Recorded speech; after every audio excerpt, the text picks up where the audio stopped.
आपको अयोध्या धाम की एक अविश्वसनीय कथा सुनाता हूँ, जिस पर अब की पीढ़ियाँ विश्वास न कर पाएँ, लेकिन समकालीन लोगों ने देखा है। श्री अयोध्या जी में कनक भवन एवं हनुमानगढ़ी के बीच में एक आश्रम है, जिसे बड़ी जगह अथवा दशरथ महल के नाम से जाना जाता है। काफ़ी पहले वहाँ एक संत रहा करते थे, जिनका नाम था श्री राम प्रसाद जी। उस समय अयोध्या जी में इतनी भीड़ भाड़ नहीं होती थी, ज़्यादा लोग नहीं आते थे। श्री राम प्रसाद जी ही उस समय बड़ी जगह के कर्ता धर्ता थे। वहाँ बड़ी जगह में मंदिर है, जिसमें पत्नियों सहित चारों भाई श्री राम, लक्ष्मण, भरत एवं शत्रुघ्न जी एवं हनुमान जी की सेवा होती है। चूँकि सबके सब फक्कड़ संत थे, तो नित्य मंदिर में जो भी थोड़ा बहुत चढ़ावा आता था, उसी से मंदिर एवं आश्रम का खर्च चला करता था। प्रतिदिन मंदिर में आने वाला सारा चढ़ावा एक बनिए को भिजवाया जाता था। उस बनिए का नाम था पलटू।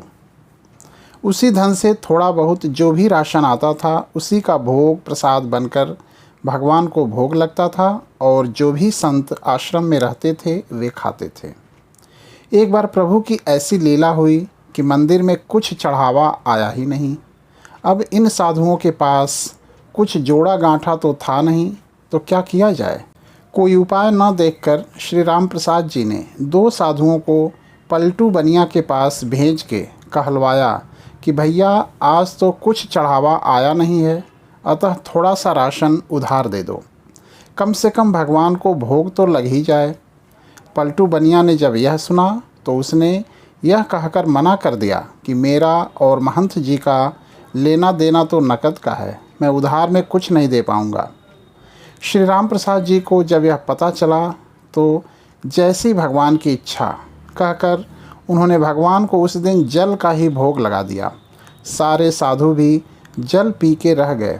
प्रभु की ऐसी परीक्षा थी कि रात्रि में भी जल का ही भोग लगा, और सारे साधु भी जल पीकर भूखे ही सोए।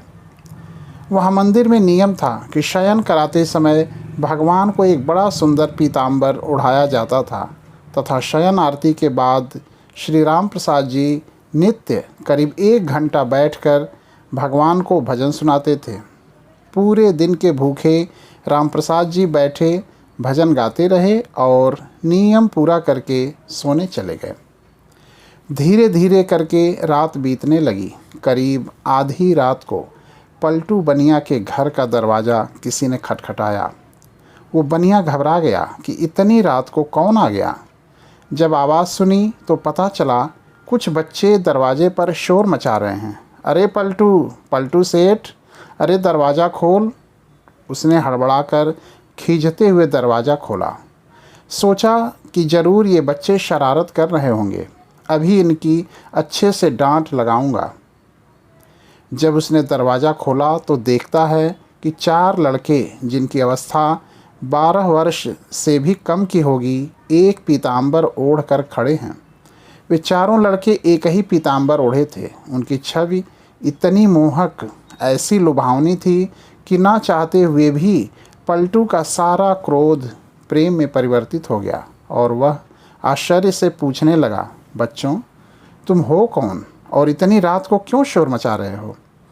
बिना कुछ कहे बच्चे घर में घुस आए और बोले, हमें राम प्रसाद बाबा ने भेजा है। ये जो पीताम्बर हम ओढ़े हैं, इसका कोना खोलो, इसमें 1600 रुपये हैं, निकालो और गिनो। ये वो समय था जब आना और पैसा चलता था। 1600 उस समय बहुत बड़ी रकम हुआ करती थी। जल्दी जल्दी पलटू ने उस पीताम्बर का कोना खोला तो उसमें सचमुच चांदी के 1600 सिक्के निकले। प्रश्न भरी दृष्टि से पलटू बनिया उन बच्चों को देखने लगा। तब बच्चों ने कहा, इन पैसों का राशन कल सुबह आश्रम भिजवा देना। अब पलटू बनिया को थोड़ी शर्म आई। हाय, आज मैंने राशन नहीं दिया, लगता है महंत जी नाराज़ हो गए हैं, इसीलिए रात में ही इतने सारे पैसे भिजवा दिए। पश्चाताप, संकोच और प्रेम के साथ उसने हाथ जोड़कर कहा, बच्चों, मेरी पूरी दुकान भी उठाकर मैं महंत जी को दे दूंगा, तो भी ये पैसे ज़्यादा ही बैठेंगे। इतने मूल्य का सामान देते देते तो मुझे पता नहीं कितना समय लग जाएगा। बच्चों ने कहा, ठीक है, आप एक साथ मत दीजिए, थोड़ा थोड़ा करके अब से नित्य ही सुबह सुबह आश्रम भिजवा दिया कीजिएगा। आज के बाद कभी भी राशन के लिए मना मत कीजिएगा।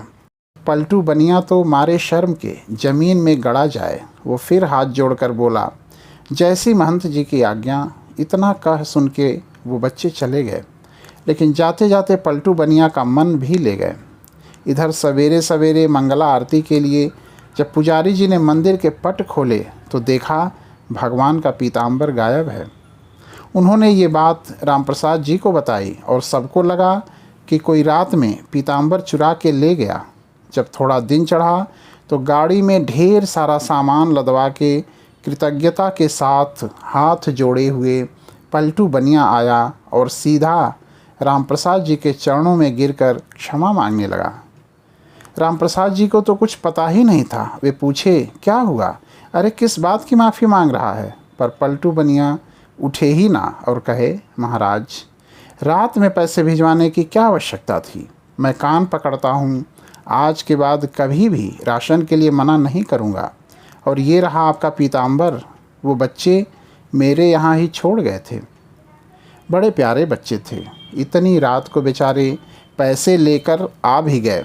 आप बुरा ना माने तो मैं एक बार उन बालकों को फिर से देखना चाहता हूँ। जब रामप्रसाद जी ने वो पीताम्बर देखा तो पता चला ये तो हमारे मंदिर का ही है जो गायब हो गया था। अब वो पूछें कि ये तुम्हारे पास कैसे आया? तब उस बनिया ने रात वाली पूरी घटना सुनाई।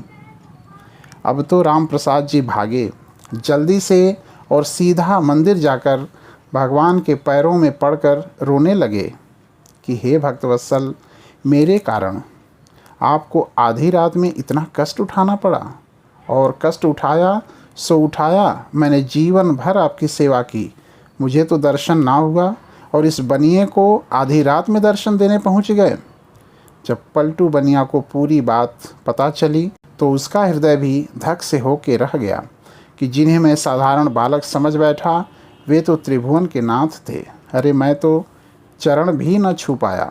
अब तो वे दोनों ही लोग बैठकर रोएं। इसके बाद कभी भी आश्रम में राशन की कमी नहीं हुई। आज तक वहाँ संत सेवा होती आ रही है।